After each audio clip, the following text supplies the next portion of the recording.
যে যারা গাড়ি নিয়ে আসে, প্রাইভেট কার নিয়ে আসে। দেখুন এত সুন্দর একটা প্রাকৃতিক পরিবেশের সুন্দর একটি চা বাগান, যত দেখি তত ভালো লাগে। আপনারা দেখবেন অবশ্যই ভালো লাগবে। তো সাথেই থাকুন। ধরো দেখাও চা বাগানটা, দেখো সুন্দর করে ভিডিও করো।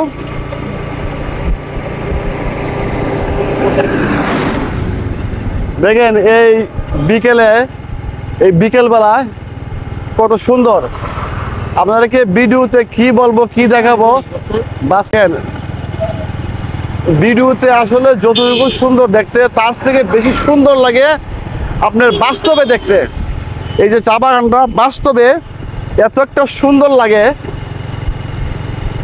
আর বিশেষ করে সুন্দরের পাশাপাশি এত একটা প্রাকৃতিক সুন্দর একটা বাতাস, একটা অক্সিজেন, মানে চলার পথে মনটাই ভালো হয়ে যায়।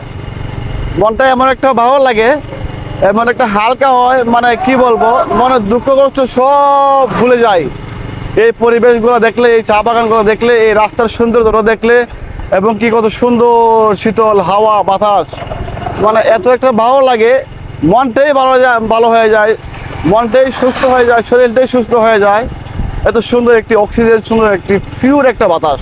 দেখুন চা বাগানগুলো মাঝে মধ্যে আপনাকে দেখানোর চেষ্টা করব।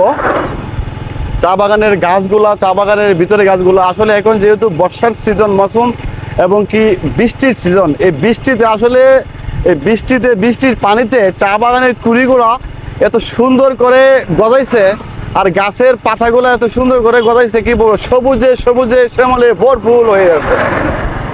হ্যাঁ, সেই সুন্দর দৃশ্যগুলো আপনারা বাস্তবে না আসলে এই সৌন্দর্যটা আপনি উপভোগ করতে পারবেন না। দেখুন এদিকে চা বাগানের কুড়িগুলা এত একটা সুন্দর লাগে, মানে মনে হয় চা বাগানের কুড়িগুলা ভেঙে উঠে আমরা খেয়ে ফেলি, মানে এমন একটা আকর্ষণ, একটা ন্যাচারাল একটা চা বাগানের চার কুড়ি। দেখুন কত সুন্দর, মানে কি বলবো, বাস্তবে আসলে আপনারা আসলে দেখতে পারবেন। তো আমরা আসলে সামনের দিকে আরও যাব, সাথেই থাকুন।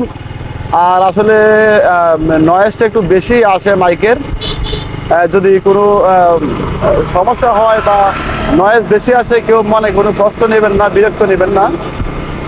আসলে আমি অল্প আয়ের মানুষ, এজন্য ভালো মাইক ক্যামেরা আমি ইউজ করতে পারি না। তো যতটুকু আমার এবিলিটি আছে আমি আপনাদেরকে এইগুলাই দিয়ে ব্যবহার করে আমি আপনাদেরকে দেখানোর চেষ্টা করব।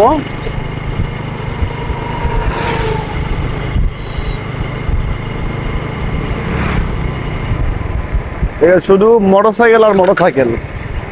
তবে মোটরসাইকেল, বাইক যারা আপনারা ব্যবহার করেন, আপনারা রানিং করেন এটা বাগানের ভিতরে, তো সবাইকে আমি বলতে চাই, সবাই কিন্তু সতর্কর সহিত আপনারা বাইক রাইড করবেন, চালাবেন, যেন কারো ক্ষতি না হয়, আপনারা নিজেরও যেন ক্ষতি না হয়। সেফ নিয়ে এবং কি সেফটি দিয়ে আপনারা বাইক রাইড করবেন।